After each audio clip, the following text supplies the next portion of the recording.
Hello and welcome. I am Scrapperlock, and this is Solo Call of Cthulhu. We are in the midst of the solo adventure Alone Against the Tide, which is kind of a choose-your-own-adventure style of scenario put out by the Chaosium folks who make Call of Cthulhu. Our main character is Ellery Wood, who is a 40-year-old professor and is from Boston, currently lives in Arkham, Massachusetts, and he currently is doing well. He's got all of his hit points, his 50 sanity, magic points, 50 luck. He succeeded on 2 skills in the past session, anthropology and archaeology, but he didn't succeed on anything else other than credit rating, which that really doesn't count. He spent some money at an auction in the previous episode, which dropped his credit rating from 60 to 54, and he purchased 3 items, and I made a little bit of a mistake in the last episode. One item was a crown. I kept at the end of the episode referring to it as a gold crown, but it's actually a bronze crown. He also has the journal of Professor Harris, who is the person who died and apparently committed suicide, and he has a Brahmin robe from also the stash of what was being sold. We attempted to bid on an idol, an altar, and some clay cylinders, but we were outbid by 3 other people. A Banyu from India got the idol, and the 2 men in dark suits who've been very suspicious all along, Dexter James and Arthur Duncan, got hold of the clay cylinders and the altar. We also met Mrs. Harris and the auctioneer, whose name I think was Warren, and we have now finished. The auction is over. Everything has been bid and purchased. We have some items in our briefcase, and now we're ready to continue with Alone Against the Tide. Your business at the auction is completed. You see the crowd staring covetously at the newly acquired items, and you spot Amelia looking smug and satisfied with a leather bag full of cash. Mr. Warren begins to clear away the tables while Officer Powell stands by the door and directs people out of the building and into the ever-thickening fog. Though some seem content to stay and socialize, you feel that it would be best to go and bed down for the night. While the estate sale seems interesting, you feel you would be more secure with a roof over your head for the night. You pull someone out of the crowd and inquire as to where you can find a room to rent. You're directed a few blocks into town to a modest-priced hotel a few buildings down from Esbury's police station. As you enter in from the cold night air, you're greeted by the heat of a roaring fire. The small front room feels stuffy and cramped. The bulk of the space is dominated by a large service counter behind which sits a wiry-looking wisp of a woman. She turns her wide eyes to you and asks your name, then quotes you a price that's more than fair. With the transaction complete, you haul your thin briefcase up the stairs, unpack it, and settle into your room for the night. You wake in the morning, grateful for the rest. You rise from your bed and take in the modest surroundings that make up your room. The furnishings are sparse, a small, poor-quality dresser and a cramped and dusty writing desk tucked in the corner. Sitting atop the desk is a plate of eggs and toast, apparently set out for you by the hotel's owner. The walls are plain and unadorned, save for a single window that faces toward the lake. However, this view is currently blocked by the incredibly thick fog, which has taken on a pale green hue. Your vision is obscured entirely, and you cannot see into the depths of that outlandish green mist.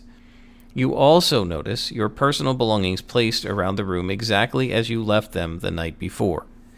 All right, so 2 things here. One, I think it's kind of creepy that the owner came into our room while we were sleeping and put the food out. I mean, it's very nice to have the food out, but don't you knock?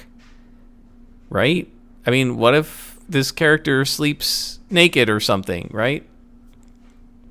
Secondly, a green fog is never a good thing in a horror story. So I think the fog means we're going to be in some trouble today. Let's now continue.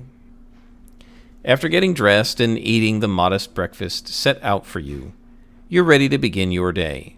You take a moment to consider what that means for you. Your mind turns to Professor Harris. If you're so inclined, you might be able to investigate the circumstances of his death further. Considering that you don't have his widow Amelia's address, you would have to start your search with the official report filed with Officer Powell at the police station. Alternatively, you could take this free time to look through your belongings and examine any items you might have. The hotel owner has been in your room, so a check of your things might be in order. Or perhaps you have some other reason to look over your possessions. Finally, if you feel that your business in Esbury has concluded, you could always try to find Lance Sanford at the ferry. Well, our business certainly hasn't concluded, because we want to find out what's going on here. I think I want to go through my items and make sure nobody stole anything. Also, I would love the opportunity to actually read the journal that we got, right? The crown and the Brahmin robe are just sort of generic, regular Indian artifacts from the normal culture of India and aren't anything special. And the three really interesting items, the idol and the altar and the clay cylinders, were grabbed by other people. Those are the ones I really wanted, but unfortunately, the rolls did not go with us. However, the journal might tell us a lot about these items. And so my instinct would have been to sit on the bed and read the journal, but we didn't have that option. This is one of the unfortunate realities of a choose-your-own-adventure style of scenario. So let's look over our items and see what happens, if we can maybe get an option to read these things. A cursory inspection of your belongings reveals that nothing is amiss. All of your possessions are just as you left them. While you are looking these things over, you can take this opportunity to more closely scrutinize items you bought at the estate sale. Alternatively, you may leave and go explore elsewhere if your curiosity is satisfied. After examining each item, we can look at the others. So we did get the journal, and that's the thing I'm most interested in, so we're going to look at that. Though you glanced at the notebook during the estate sale, you haven't had time to properly look it over until now. Reading through the book, you become deeply engrossed and spend the next few hours in study. The time spent yields valuable information. Professor Harris made several trips to India starting about 12 years ago. During these visits, he went to multiple sites to make observations and recover artifacts. His longest and most profitable trip appears to have been 10 years ago, during an excursion to Sarnath, India, where he writes about recovering several items from an active Buddhist shrine, and the word recovering is in quotes, which means he stole them. Apparently, Professor Harris had some regrets about this theft, but he couldn't resist taking the artifacts for his personal collection. The description of the items he came across in Sarnath matches some of the items at the estate sale last night. The clay cylinders, the gemstone-encrusted altar, and the lizard-like idol are all described in detail in the entries related to his trip to Sarnath. So that's the stuff I wanted. Unfortunately, wasn't able to succeed at the credit rating rolls. These same items then appear throughout the rest of his journal. He's clearly been studying them over the past decade and developed something of a fixation with them. It was the idol that initially caught Harris's eye, and according to him, the description of the great and grotesque water lizard matched no description of any known Hindu deity. Hoping to find clues to the idol's identity, Harris set about trying to translate the mysterious script on the cylinders and the altar. In doing so, he met with significant difficulty, as the text was only barely recognizable as an archaic dialect of a pre-Sanskrit language. The process was slow and painstaking until about a year ago. At that time, Professor Harris writes of having a strange and enlightening dream. He reports walking in the ancient world from whence these items originated, a grand city of marble walls with onyx streets, of bronze gates and marvelous palaces and gardens. He writes of visiting the 17 tower temples of this ancient city and meeting the bearded gods who dwelled there, sat upon their ivory thrones. Harris calls the strange place Sarnath, despite the sheer impossibility of this. He claims that among the temples he learned the secrets of the ancient writing. His next entry goes on to describe the odd clay cylinders as the brick cylinders of Kadatheron, though he hadn't yet identified the other objects. The next few pages have been torn from the journal. The entries resume with more mundane matters, though there are still references to the artifacts from time to time. The most recent entries in the journal speak of Harris's daily studies and living with Amelia. It's clear that he cared about her deeply from the way he writes about her, but he laments that his studies keep him from spending the time with her that he would like. Instead, he lavished her with gifts and money, which she was all too happy to accept. He notes that Amelia has never been happier, despite the distance between them. The last entries, to catch your eye, is dated a little over a week ago. Apparently, the pages torn from his journal went missing only recently. Professor Harris expresses deep concern at this, as there were no signs of forced entry to his study, and only he and Amelia had access to it, though he was sure he hadn't removed the pages from the journal himself. You finish your reading by glossing over the last week of the professor's life, which is rather uneventful and peaceful, beyond his continued obsession with the artifacts and his occasional worries about Amelia. So that is what I wanted. That's very interesting. So it seems like there was some sort of an ancient version of Sarnath that doesn't exist in the history books, right? This is very Lovecraftian. And there were these strange gods that ruled it, and that's where the idol and the clay cylinders and the altar came from. So we're going to want to see if we can get our hands on those somehow. I don't know if that's going to be possible now that Banyu and the two guys in the dark suits have it. Banyu, we might be able to, talk him into letting us examine the thing, but I don't know. The two guys in dark suits seem like bad news cultists or something. All right, so we didn't buy the clay cylinders or the altar, but we didn't buy the idol, and it doesn't actually allow us to look over the robe and the crown, so obviously those are of no significance. So let's go to the police station and see if we can find out about Amelia, because I have a feeling she stole the missing pages of this journal. You step out into the greenish mist. You feel it clinging tightly to you as you make your way the short distance to the police station. Upon entering the small brick building, you are struck with a sense of claustrophobia. The walls in here are uncomfortably close together, and the space is tight. Crammed into the tiny structure are a large desk, several filing cabinets, and a few chairs. A closet-sized holding cell with iron bars sits at the rear of the room. Behind the large desk is Officer Powell, smoking a cigar with his feet propped up on the table. His coat is unbuttoned, and his hat lies on top of a stack of papers next to a battered old revolver. He opens one eye and frowns at you, sighing through his cigar as he straightens himself up to look presentable. "If you're bothering me right now, I'm going to assume this is important." You mentioned that you would like to see the police report on Professor William Harris's death, to which he replies with a snort. "You have no business dealing with that. And even if you did, this is my jurisdiction. Shove off and leave me in peace." He doesn't seem cooperative, but perhaps you could convince him that you have some special circumstance that warrants you looking through the files. So now we can make a fast talk roll. Ellery's fast talk is only 5, so we have almost no chance of succeeding at this, but let's go ahead. We get a 63, so we fail it big time. You try to convince the officer that you have a particularly good reason for needing access to the file, but he simply doesn't care. Scam, stranger. You're ruining my smoke. If you want to dig at the dead guy, go bother his widow.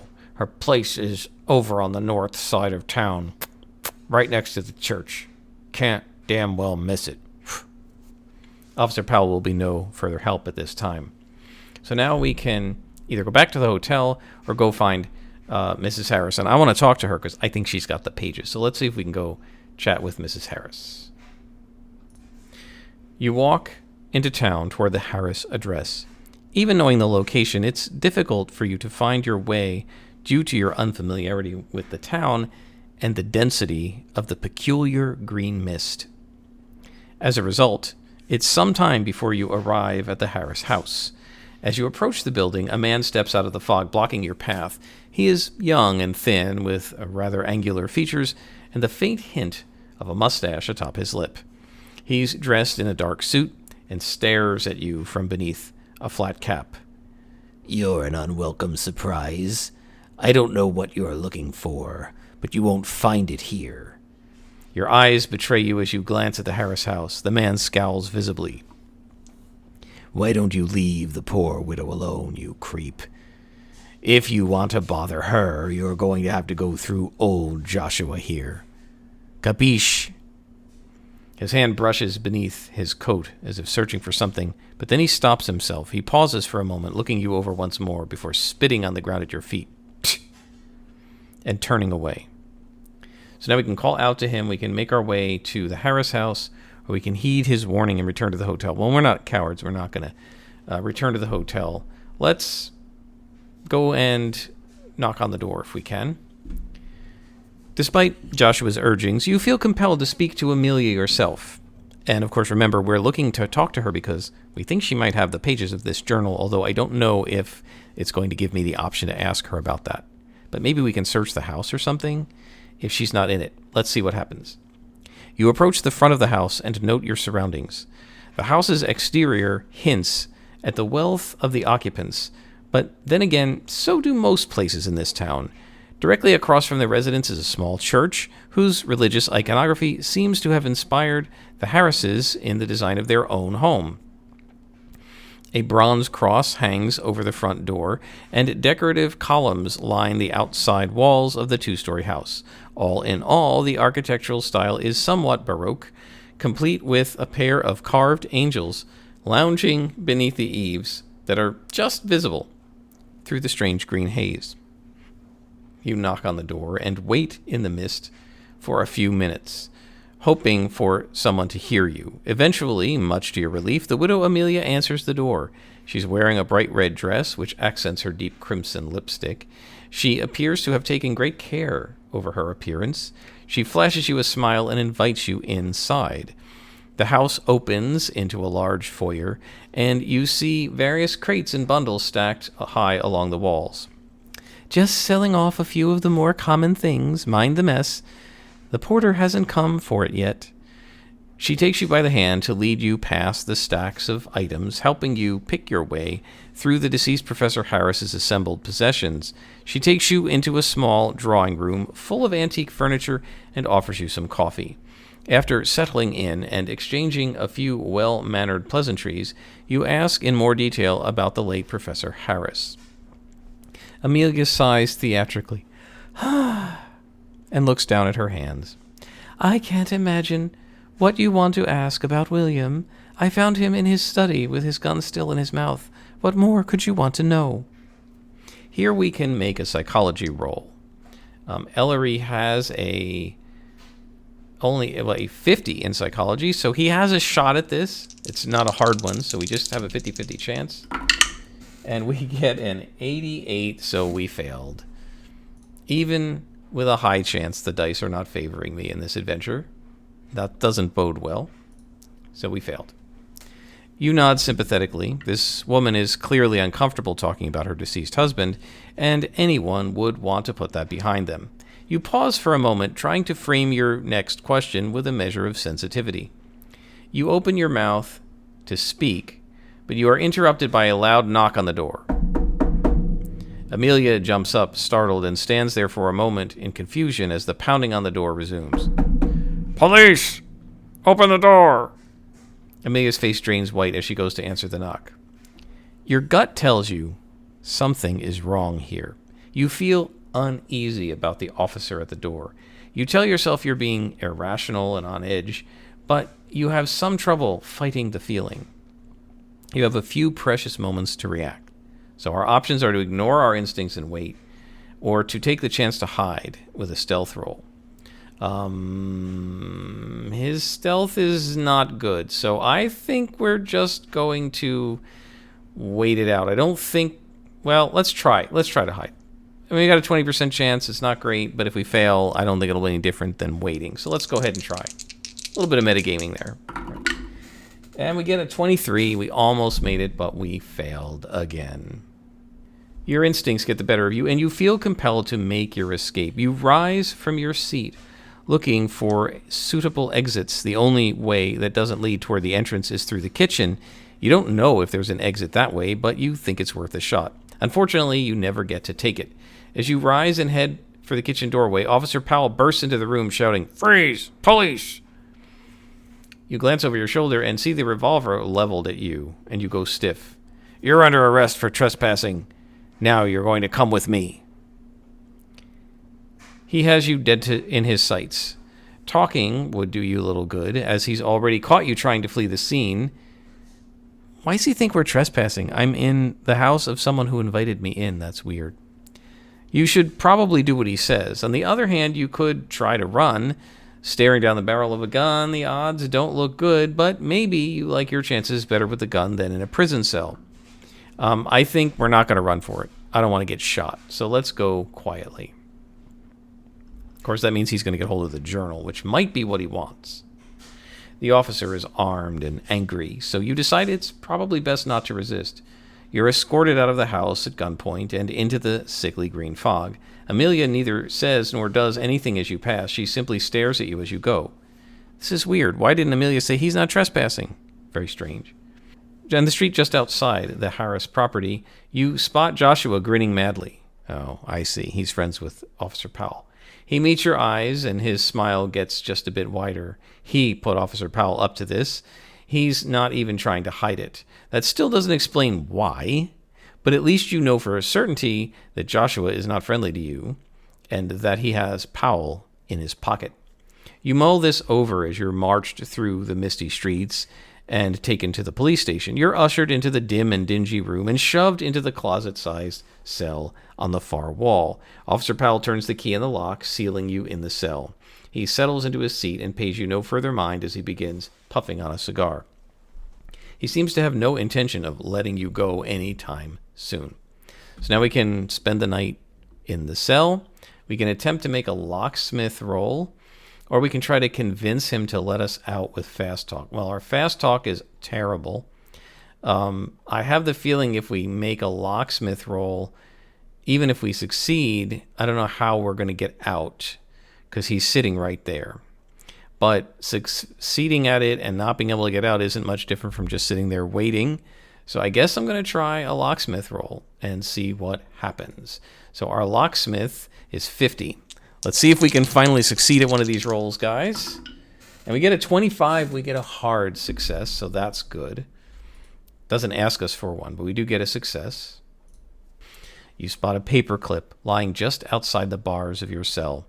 No doubt it fell off one of the stacks of documents on Officer Powell's desk. You slip your hand between the bars and reach out to grab it, sighing with relief at your good fortune. You bend the paperclip to serve as an improvised lockpick. Glancing up, you see that Officer Powell is still turned away from you, puffing absent-mindedly on his cigar. You set to work, trying to get the lock open. The lock is strong, as it's meant to keep criminals safely behind bars, but it is no match for your skills. It takes you some time to finally get it open, but eventually you feel it give way. You check on Officer Powell one more time. He seems to be paying you no attention. If your luck holds, you might be able to sneak out of the prison cell without him noticing. So now we have to make another stealth roll. Again, not our best. We have a 20. You know, if we get close this time, I might spend some luck points. Let's see what happens. So our stealth roll is 53. Okay, that's a failure, but I think it would not be a good idea to fail this. We have 50 points of luck. If we spend 33 points of luck, which will take us down to 17, we can succeed at this stealth check. So let's go ahead and spend the luck. Because I have the feeling if this doesn't work, he's going to, once we're going to go back to jail and he's going to watch us now and we're stuck here. And we want to continue the adventure, right? So we're going to succeed at the stealth check. Thanks to our luck. So that's the way you can use. Our luck is now down to 17. That was a lot of points to spend. I should have, in retrospect, spent 3 points when I got the 23. And maybe we would have been okay there. But at least this way, we've spent our luck and we've succeeded. You slip out silently from your cell and press low to the ground. Powell is reading over his documents and puffing away contentedly at his cigar. He doesn't notice your breakout. After several tense minutes, you manage to inch your way toward the building's entrance. You crack the door open just enough to escape, closing it behind you as you exit. You now stand amid the dim, dank fog. You note the last of the sun's rays illuminating the mist above you, but your vision is largely obscured by both the haze and the growing darkness. Given your recent escape, it would not be wise to linger here. You weigh your options.